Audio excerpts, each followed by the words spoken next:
muy contenta de compartir este espacio con el CEJUS. Muy contenta. Yo tengo muchos años, perdón la autorreferencia, pero yo tengo muchos años de militancia en los temas de los derechos de las mujeres. He participado desde la fundación del Sindicato de Amas de Casa en el año 83, pero ya veníamos desde el año 75 nosotras desde la política discutiendo un poco estas cosas.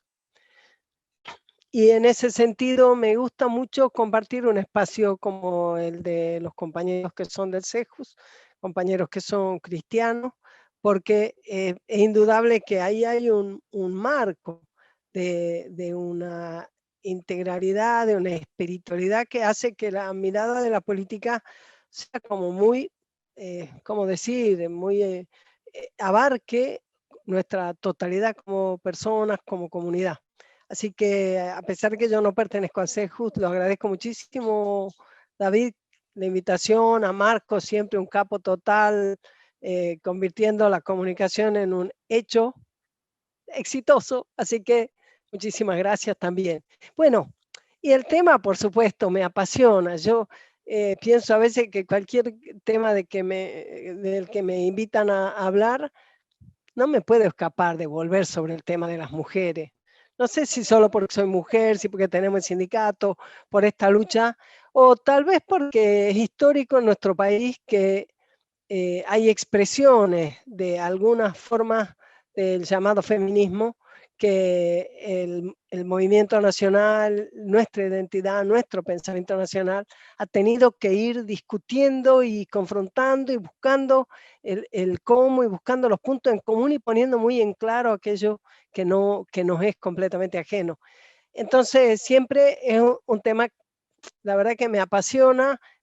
Ojalá que no me zarpe y pueda, vos, Marco, cuando empiezan a tener hambre, sueño, o ya los niños les lloren mucho a la Febe, me dicen, che, aflojá, venite otro día o lo que sea, ¿no? Eh, una cosa importante es que eh, una vez se dice, che, ¿por qué no dejan de jorobar un poco tanto con los temas de la mujer, que tanto vienen con eso, ¿no? Y sabes que venimos con eso porque hay una realidad en la sociedad, en el mundo, pero también específicamente en Argentina, que nos muestra que hay que trabajar el tema. Por ejemplo, no sé si ustedes tienen presente, pero todavía hoy en los libros de la escuela se habla de la ley del voto universal para hablar de la ley Sáenz Peña. Y la Susana dijo, cuando hizo una muy buena presentación de los hitos de la participación política de la mujer, desde las necesidades que hubo de tomar decisiones de leyes, que como dice David, hermano, ¿por qué tenemos que poner leyes? Y bueno, ¿sé por qué tenemos que poner leyes? Porque la realidad de por sí ha ido siendo una construcción social. Porque tiene mil explicaciones, se podrá justificar, no importa, en algún momento. Así como los trabajadores lucharon por la jornada de 8 horas, así como no aceptamos más la esclavitud, así como dejamos de ser personas que puedan ser consideradas legalmente pertenecientes a otras personas, es porque las sociedades, bueno, vamos evolucionando, no quiere decir que siempre para bien, pero vamos cambiando. Y en esos cambios, lo importante, y eso nosotras desde el peronismo y más lo tenemos clarísimo, lo importante es lo que participamos colectivamente, lo que construimos colectivamente. Bueno, todavía hoy en Argentina se habla de la ley Sáenz Peña como la ley del voto universal. ¿Y qué es la ley Sáenz Peña? Es la ley que permitió que a los varones, para permitirle votar, no le exigieran ser propietarios, tener cuestiones patrimoniales resueltas. ¿Universal? No, no fue universal. Fue solo universal para el universo de los varones. Y hubo muchas luchas y sobre todo nosotros teníamos acá en Argentina una inmigración europea que estaba muy imbuida del socialismo, del comunismo, y de muchas luchas de las sufragistas inglesas en todos los lugares que las trajeron acá y eso también acá se discutía. Pero como bien ha dicho, no me acuerdo si fue la Alicia, no, fue la Febe recién, en la historia nuestra, empezando ya desde Isabel la Católica, pero en la historia nuestra ha habido mujeres de una talla, de una envergadura, que nosotros ni las conocemos. ¿Has visto que en la canción de Lito Nevia dice, si la historia la escriben los que ganan, ¿eso quiere decir que hay otra historia? O sea, quien escribe la historia está puesto en algún lugar desde donde la comprende. Y el punto es que además, además de que la escribe, el que la instala como la verdad. La verdad. Y nosotros sí que queremos y bregamos por ser expresión de la verdad. No de la verdad que a vos te conviene, no de la parcialidad que... Entonces, ¿qué es lo que nos ha mostrado nuestra historia? Que, como bien ha contado la Susana, 1947, 29 de septiembre, 23 de septiembre, Día de los Derechos Políticos de las Mujeres, se aprueba con un gran debate en Argentina, que vale la pena casi hasta, no sé, para mostrar a veces lo absurdo de las discusiones, leer los debates, los argumentos, que si votábamos las mujeres íbamos a dividir la familia, que si no, que bueno, que si finalmente teníamos que votar, que no nos lo hicieran obligatorio. Pero la ley 13.010 no es la ley del voto femenino, como algunos piensan. Es la ley de los derechos políticos de las mujeres equiparados con los varones, mucho más importante. Y no solo eso, fue extraordinario cómo Eva Perón tuvo esa magnífica sensibilidad de potenciar esa lucha. Eva construyó el Partido Peronista Femenino, referido a Perón, pero constituido completamente por mujeres. Y yo creo, esta es una, como diría, una interpretación libre, mía, no es académica ni nada, pero vos sé que yo creo que Evita hizo una organización exclusiva de mujeres, no para hacer algo excluyente, sino para generar un ámbito protegido para que las mujeres tuviéramos un espacio de aprendizaje de esa participación política. Y porque además ese Partido Peronista Femenino, como decía Perón, que fue su acompañamiento cotidiano para saber de las necesidades del pueblo, fue esa, como la relación eh, más de fondo que tiene la política, que es la capacidad de comprender lo que ocurre en la realidad, de detectar las necesidades y desde la política construir las respuestas.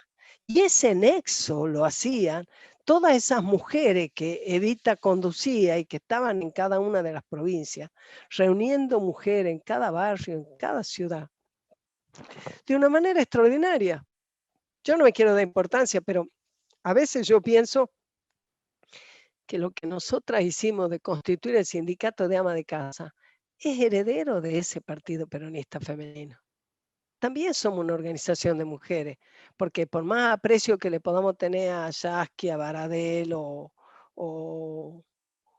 al gitano en comercio, sindicatos que son de una enorme mayoría de mujeres, son dirigidos por varones. Hay una diferencia en la sociedad que hay que mirar y Evita la tenía en claro. La tenía en claro, por eso construye una herramienta que nos hace fuerte, que nos permite desplegarnos, que nos permite formarnos y que a su vez también nos protege de la maledicencia que muchas veces nos acompaña a las mujeres que hacemos actividad pública respecto de esa inseguridad que a veces le provoca a los varones que las mujeres tengamos un protagonismo y que eso pueda desestabilizar algo que no se sabe muy bien. Y es cierto, lo que también ha dicho la compañera recién, que en esto, que ella lo ha explicado, bueno, lo ha explicado mucho mejor que yo, pero que en esta cuestión de mirar la totalidad, de ser el horcón que sostiene el rancho, que cada casa sea un hogar, que nos da esa cuestión del amor, de la eficiencia y de la eficacia, de la excelencia, ha llamado ella, que no quiere decir nada de hacernos las importantes ni las excelentes, quiere decir que hay como un desafío de ponerlo mejor. ¿Sabes por qué? Porque nuestra tarea es esa construcción de comunidad, la primera comunidad que es el hogar, pero que también la extendemos. No es casual que seamos mujeres principalmente las que estamos en los lugares donde hay más dolor, en los lugares donde hay más necesidad, en los lugares que se construyen desde la comunidad para ir ahí donde la política no está dando respuesta. Por más que nosotros sabemos como peronistas que acá hay que hablar menos de cómo combatir la pobreza y hablar mucho más de cómo resolver que pueda haber trabajo, empresas que funcionen, un país que camine, porque eso va a ser el antídoto para que no haya pobreza. Todo lo demás es pura cháchara.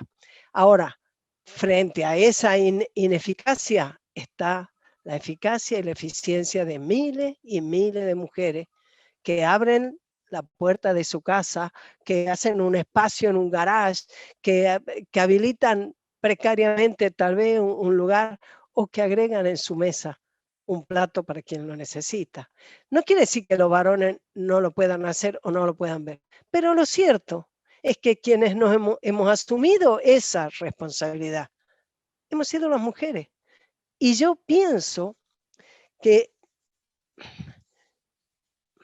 ¿has visto que Evita decía que de qué sirve un movimiento femenino sin justicia social? Y uno piensa también, ¿y cómo podría haber justicia social si sigue habiendo discriminación hacia las mujeres?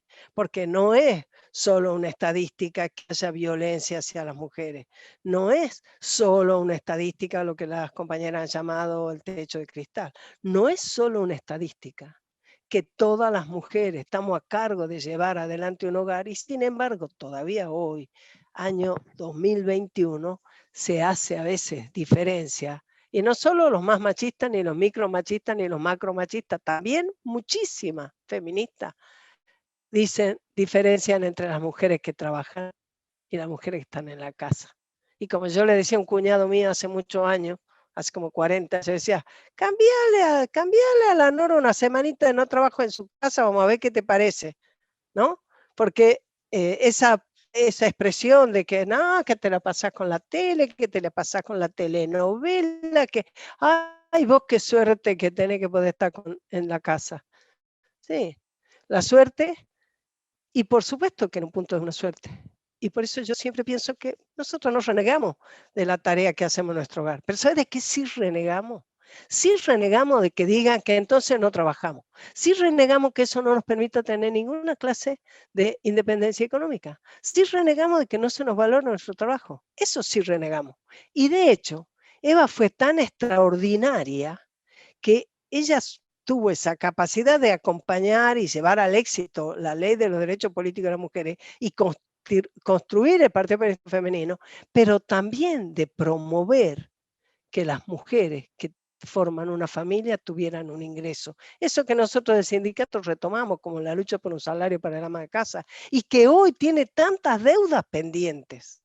Y hay como carriles diferentes donde se puede discutir sobre los derechos de las mujeres desde un lugar súper, hiper ideológico, viendo cómo se adecuan a las corrientes internacionales, leyendo feministas que creen muy iluminadas, o se puede sobre todo construir el único feminismo que vale la pena, que es el que tenía Evita, o sea, es la lucha porque las mujeres podamos tener en plenitud de ejercicio de nuestros derechos a la par de los varones para construir una sociedad con justicia social.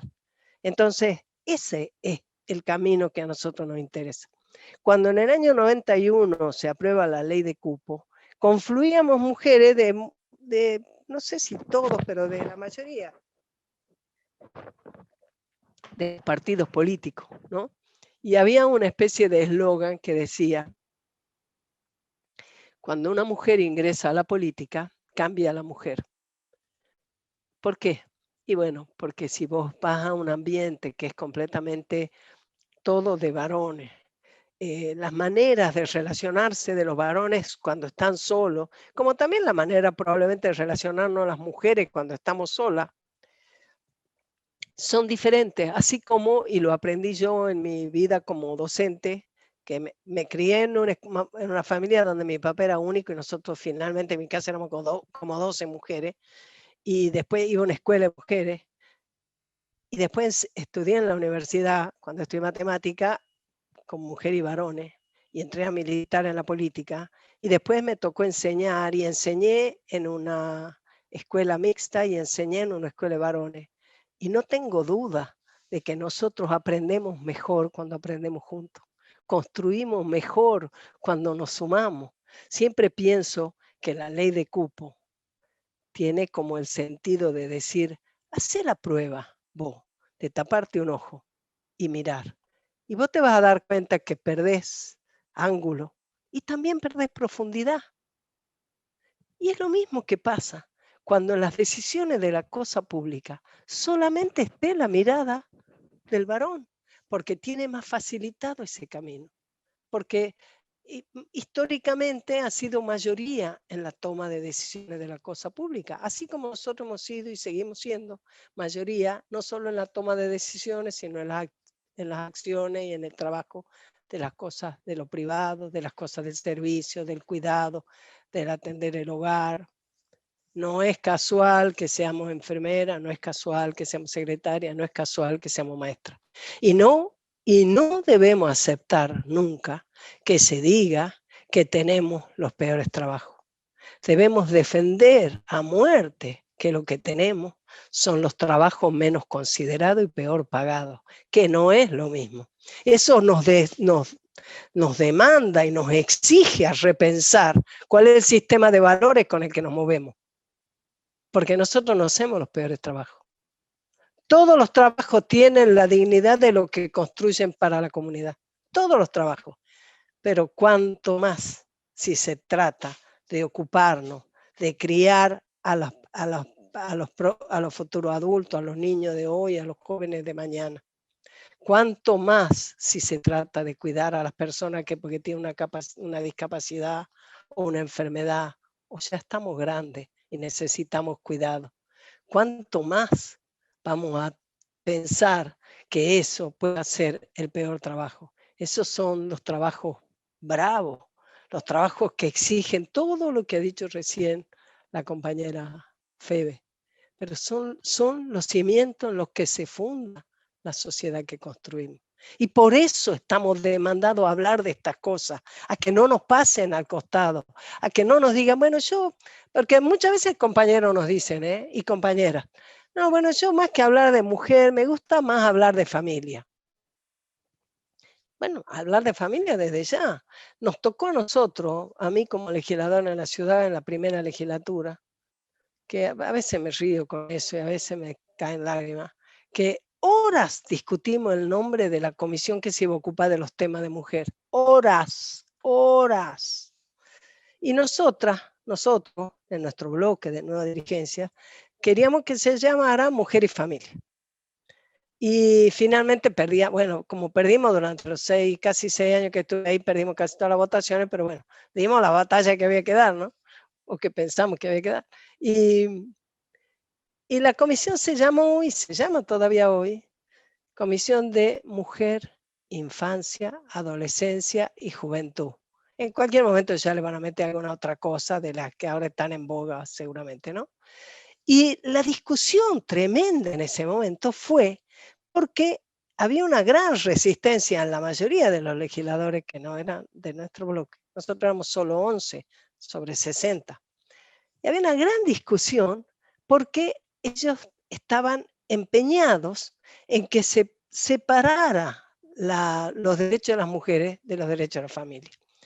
Y yo digo, bueno, no es que todos los derechos sobre los que nosotros discutimos de las mujeres están en vinculación con la familia, aunque básicamente las desvalorizaciones que tenemos las mujeres están relacionadas con el hecho de que se desvaloriza lo que ocurre en la familia.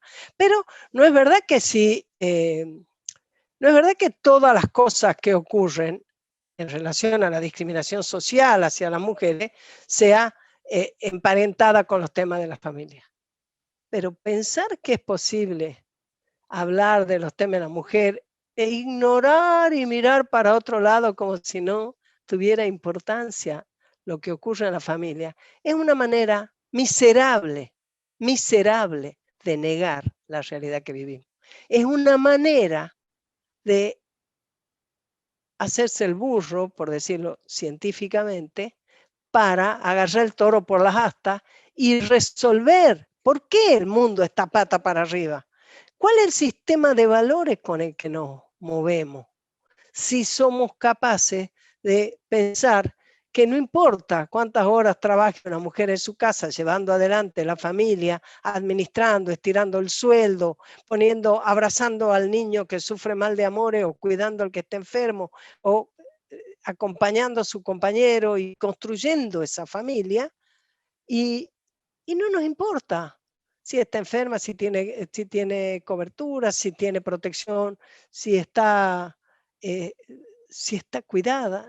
Bueno, algo está muy mal si no somos capaces de ver eso. Y algo está muy mal si instalamos desde una supuesta mirada feminista que las mujeres en Argentina tenemos que luchar por el derecho a que nuestros sueldos igualen al de los varones. Compañeros, compañeras, desde Perón y Evita en Argentina, por ley, al mismo trabajo le corresponde el mismo salario. ¿O alguien se imagina que los sindicatos van a una negociación salarial y negocian diferente para mujeres y varones? El problema no está ahí. El problema es que cómo nosotros vamos a poder ganar lo mismo que los varones si nosotros tenemos tomada una parte importantísima de nuestro día en un trabajo que no se remunera, que no se considera, que no se ve siquiera. Y entonces, cuando vos mirás las tablas en el INDEC y ves que los ingresos femeninos son el 74% del ingreso masculino, bueno, ahora andá y buscá el tema de la ocupación horaria, de la subocupación horaria, ahí vos vas a encontrar la primera respuesta.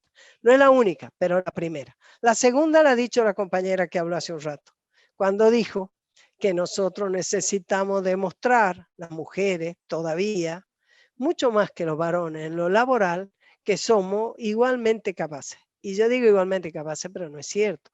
Debemos demostrar que somos más capaces. Hemos tenido que superar que se considere que el trabajo de una mujer es solo complementario, el trabajo remunerado es solo complementario del varón. Así como todavía nos falta mucho para superar que los varones piensen, mayormente, hay de todo, pero como concepto, que si hacen alguna tarea en la casa están ayudando, como si vos estuvieras en el semáforo y hay una persona que es ciega y entonces la ayuda a cruzar. No, en tu casa no. En tu casa es tu casa, es también tu responsabilidad. Ahora bien, la política tiene que servir justamente, por eso Evita hizo el Partido Peronista Femenino. La política tiene que servir para transformar la realidad cotidiana. No hay casualidad en la dificultad que tenemos para el Congreso de la Nación trate las leyes que tocan esa cotidianidad. Por ejemplo, cuando Néstor Kirchner puso en marcha la moratoria previsional en el año 2005-2006, ocurrió un hecho extraordinario. Se jubilaron 2,5 millones de personas y después siguió. Pero lo más extraordinario, bueno, ese número ya de por sí fue extraordinario porque había 3,5 millones. Pero lo más extraordinario fue que más del 80% de esas personas que se pudieron jubilar, porque nunca antes habían tenido esa oportunidad, fueron mujeres. Por eso se dijo que era la jubilación del ama de casa. Ustedes habrán escuchado que se dice la jubilación del ama de casa. Pero hasta hoy, compañeras y compañeros, las amas de casa no tienen una ley que proteja su trabajo.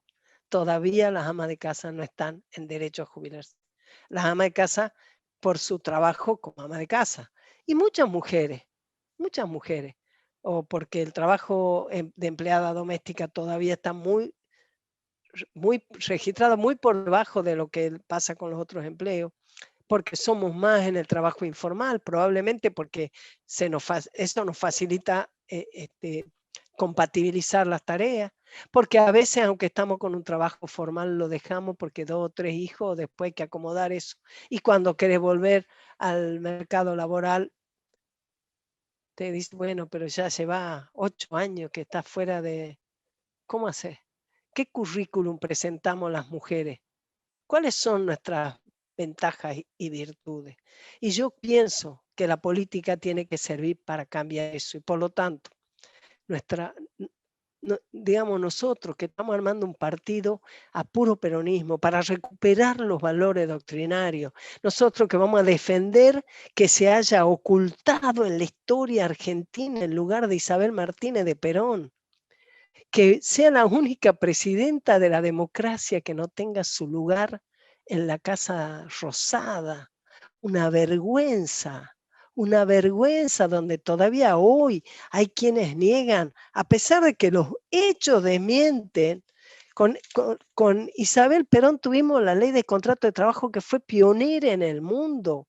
Con Isabel Perón, 52% del PBI de la nación estaba en el mundo de los asalariados, o sea, la distribución del ingreso fue la más extraordinaria que logramos tener. No es que todo era mérito de ella era parte del proyecto que conducía Perón, pero quiero decir, no estamos hablando de una gestión.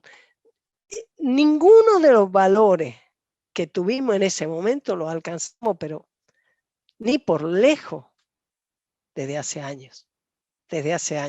Y la política tiene que servir precisamente para eso. Y las mujeres en la política tenemos que ser, porque yo empecé hace un ratito diciéndoles que en el 91 se decía, cuando una mujer entra a la política, cambia a la mujer. Porque es verdad que a veces vos en un mundo todo de varones te tenés que plantar, a veces de una manera que ni siquiera sería tu manera preferida, que a veces, o sea, tenés que hacer...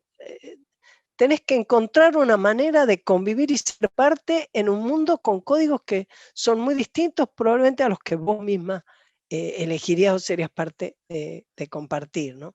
Pero nosotras en ese momento también decíamos, con muchas mujeres en la política, va a cambiar la política.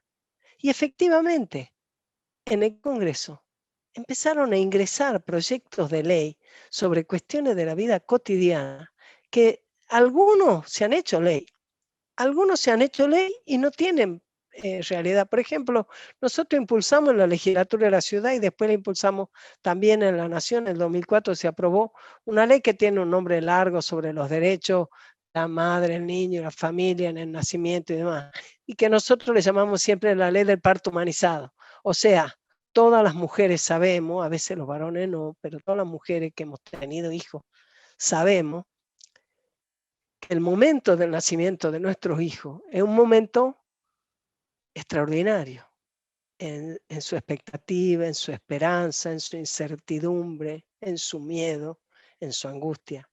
Y que es muy importante cómo lo atravesamos, que seamos bien tratadas, que seamos bien queridas, si tenemos un compañero en buena hora y si no tenemos un compañero, tener a alguien que nos quiera, a quien nosotros queremos. Y entonces trabajamos eso. Sin embargo, todavía hoy, hace más de 20 años que esa ley está vigente, y si vos recorres los servicios de parto en la Argentina, estamos muy lejos de haberlo hecho realidad. Estamos muy lejos.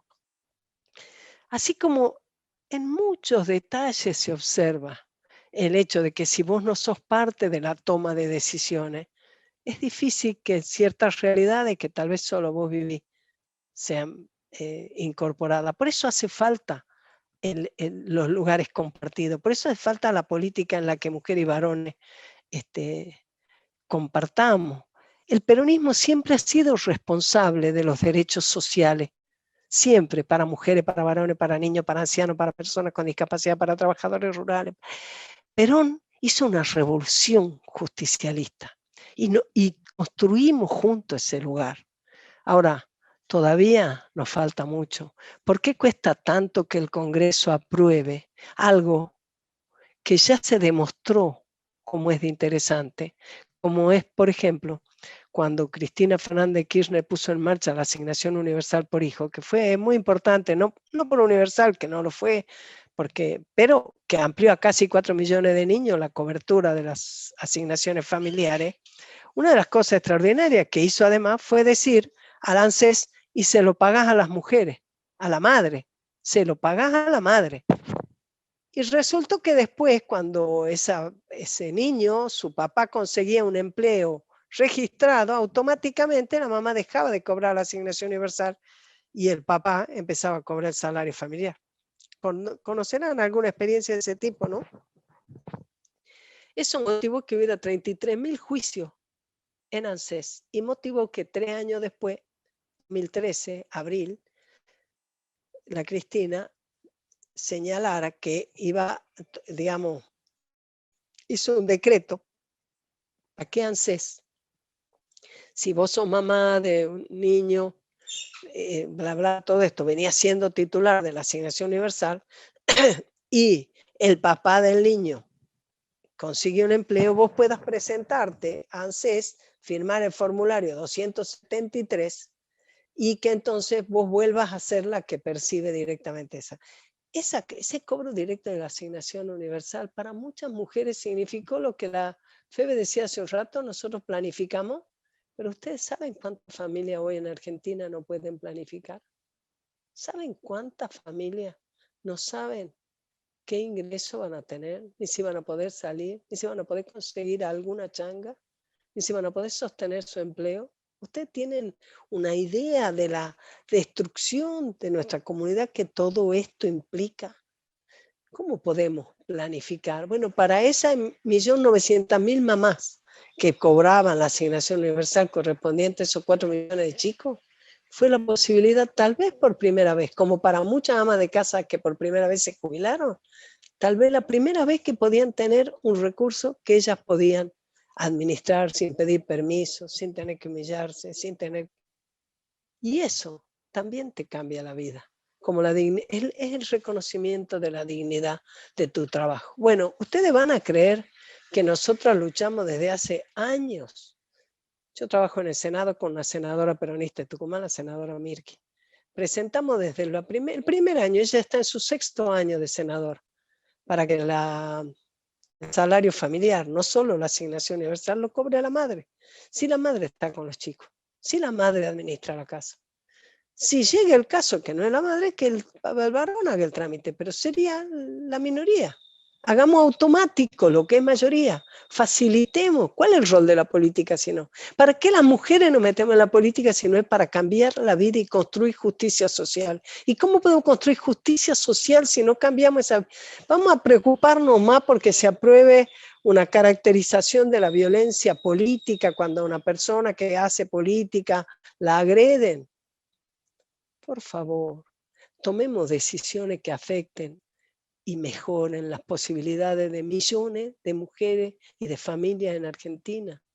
Le demos importancia a las cosas de la vida de todos los días. ¿Por qué las mujeres queremos estar en política? Hemos estado históricamente con distintos niveles, con mucho más poder y más participación mayoritaria de los varones, es verdad, pero tenemos muchísimos ejemplos de que las mujeres y los varones somos pareja y somos pares y en comunidad. Y yo también pienso, como dice David, que ojalá no tuviéramos que tener una ley de paridad toda rígida, que mujer, varón. Es horrible, pero ¿sabes qué? Cuando se aprobó la ley de cupo, desde el 83, pasando la elección del 85 a la 87, cada elección, cuando una mujer dejaba de tener ese cargo, muchas eran reemplazadas por varones. Costaba un Perú que pudiera ser la mujer. Por eso fue que la ley de cupo, que no solamente establece el 30%, sino que dice, de una manera muy sencilla, dice, en condiciones de ser electa. Y hubo que trabajar mucho para que se cumpliera. Fue muy dura la lucha. Y después fue extraordinario con el 2001. Se aprobó la ley para que por primera vez los senadores nacionales sean elegidos por el pueblo de cada provincia y no solo por sus legislaturas. Que la exigencia fue que las listas de senadores tienen que ser 50, por lo menos 50% de mujeres. Claro, porque cada lista tiene 2 personas. Para que pueda haber un 30%, tiene que haber por lo menos un 50. Y eso fue muy importante. Hoy el Senado tiene más del 40 y pico % de mujeres. Pero remontar esto, cómo se toman las decisiones, construir la institucionalidad que en la política nos permita el conocimiento colectivo, la construcción colectiva. Puede ser que el Congreso de la Nación sobre todo la Cámara de Diputados, tampoco apruebe algo que en la ciudad aprobamos en el año 2000, fue una iniciativa nuestra que a mí me llena de orgullo. Creo que conseguí que se aprueben 3 leyes en, bueno, 4, en 6 años que estuve en la legislatura, ¿no? Una fue la del parto humanizado, otra fue la de encuestas de uso del tiempo, para que se valore, midiendo el tiempo que se dedica a la tarea, se valore ese trabajo que no está remunerado. Y otro fue el registro de deudores alimentarios, porque ustedes sabrán que es delito, está en el Código Penal, que si vos tenés obligaciones alimentarias no cumplís, y podés tener pena de cárcel. Pero vos imaginate que sos una mamá que está con tus hijos, su papá no está presente, no se ocupa, no pone una moneda, entonces vos te presentas a la justicia, bla, bla, y ponele que el juez se le agarre la chiripiorca y diga, bueno, si lo vamos a meter preso porque no cumple. Y vos decís, ¿cuál es la ganancia de que lo metas preso? Al chico lo avergonzás, su papá preso, si está preso no va a poder poner ninguna moneda más, capaz que encima vos le vas a tener que llevar comida a la cárcel, o sea, todo pata para arriba, ¿te das cuenta? El que pensó que la manera de resolver el incumplimiento de la obligación familiar sea meter preso al incumplidor, no sé qué pensaba. Pues imagínate como en el caso de violencia, una mujer que tiene un problema de violencia familiar y está casada con un funcionario público, un empleado, un policía, automáticamente ella va a hacer una denuncia, lo van a suspender de trabajo. ¿Y los ingresos para esa familia? O sea, las leyes tienen que tener esa mirada inclusiva y de excelencia a que se ha referido la compañera. Por eso importa que pensemos que las mujeres tenemos algo para aportarle a la política. ¿Cómo es posible? El registro de deudores alimentarios, vuelvo a eso, es una manera en que justamente no tenés que meterlo preso, tenés que obligarle a que cumpla. ¿Y cómo le obliga a que cumpla? Bueno, cuando va a sacar el carnet de manejo, preguntarle si tiene deuda. Si tiene deuda, decirle, bueno, ponete al día y vení a sacar el carnet. ¿Querés sacar un préstamo? ¿Tenés deuda con tu hijo? Primero ponete al día, después te vamos a dar un préstamo. ¿Querés sacar una habilitación comercial? Bueno, primero ponete al día. O sea, no te vamos a sancionar, solamente te vamos a exigir que cumplas, ¿te das cuenta? Es una herramienta para que se cumpla la obligación alimentaria. No haría falta, no debería hacer falta, bueno, no debería hacer falta, pero hace falta. Ahora, que la resolución tiene que tener la practicidad de que permita cambiar la vida, no la enunciación de, no, vas a ir preso. ¿Y qué ganamos? ¿Cómo es posible que todavía hoy en Argentina sea más fácil que te metan en el veraz porque debes a Garbarino que porque no te ocupa del alimento de tu hijo? Y nosotros lo hicimos aprobar en el 2000. Y vos sabés que nos criticaban, decían, no, pero ¿qué? Ustedes no son una legislatura local. Me estoy extendiendo mucho. Son una legislatura local y los jueces acá son jueces nacionales, no se rigen por las leyes de ustedes. Bueno, no se rigen obligadamente, pero nosotros hemos construido una herramienta que a ellos, son jueces de familia, que tienen que conseguir que los incumplidores, sean mujeres o varones, cumplan. Bueno, le estamos dando una herramienta y de hecho, cuando había pasado un año, pedimos informe para ver cómo andaba el asunto. O sea, queríamos saber si efectivamente aquello que nosotros nos había ilusionado, que fuera una herramienta, servía o no. Y efectivamente, los 25 juzgados de familia de la Ciudad de Buenos Aires, todos habían usado el registro. Fue extraordinario. Y le digo una cosa más. Ponele que había, no sé, no me acuerdo bien, pero 1.200 personas inscritas, o 1.000 o 1.100 en un año, ¿no? Una mujer, todos los demás varones. Una mujer. Y esa mujer, ¿sabes qué? Era una abuela porque el papá no cumplía. Y el papá, severo, insolvente o lo que sea, no tendría. ¿Eso quiere decir que somos mejores? No. Eso quiere decir que estamos jugando roles diferentes en la sociedad, pero que necesitamos rediscutir cómo la política se pone al servicio de construir esa comunidad. Porque eso está en la esencia de la doctrina del peronismo. Y eso seguramente, ustedes me lo pueden decir mejor que yo, está en la esencia de la doctrina cristiana. Construimos comunidad, somos pares, somos compañeros, tenemos una misión en la vida, tenemos trascendencia. Como tuvo trascendencia Evita con esa capacidad de ver que había que ocuparse de las mujeres en lo público y en lo privado, mucho antes que aparezca el Ni Una Menos y demás. Y nosotras tenemos un desafío, porque hay muchas jóvenes que están movilizadas por la política, por muchos supuestos derechos individuales y cosas, y que la libertad y demás. Y la máxima libertad es la que construimos en comunidad. No hay ninguna libertad absoluta, no la hay. No es que no la queremos, no es que no la queremos dar, no es que no existe. Vivimos, estamos relacionados, somos interdependientes. No tenemos más autonomía, más independencia que la posibilidad de ser personas que se desarrollan en el marco de una comunidad que se realiza. Eso es la doctrina del peronismo, ese es el sentido del libre albedrío y ese es nuestra responsabilidad como mujeres, como militantes, como compañeros, de repensarnos en la totalidad, de no cerrar nuestras cabezas y sobre todo de no permitir que nos impongan conceptos, modelos, ideologías que no tienen que ver con nosotros y que nos distancian con cada una de las mujeres de nuestro país, con cada una de las familias de nuestro país y con cada uno de los y las trabajadoras que hoy están en una angustia como hacía muchos años que no nos pasaba, que tal vez nunca nos había pasado. Así que nosotras, compañeras, le metemos para adelante porque somos partícipes protagónicas en la política, no porque nos queremos zafar por nuestra cuenta, es porque sabemos que tenemos mucho para compartir y porque si nos sentamos y construimos juntos, con seguridad vamos a poder hacer lo que acá bien han dicho las compañeras, la grandeza de la patria y la felicidad de nuestro pueblo.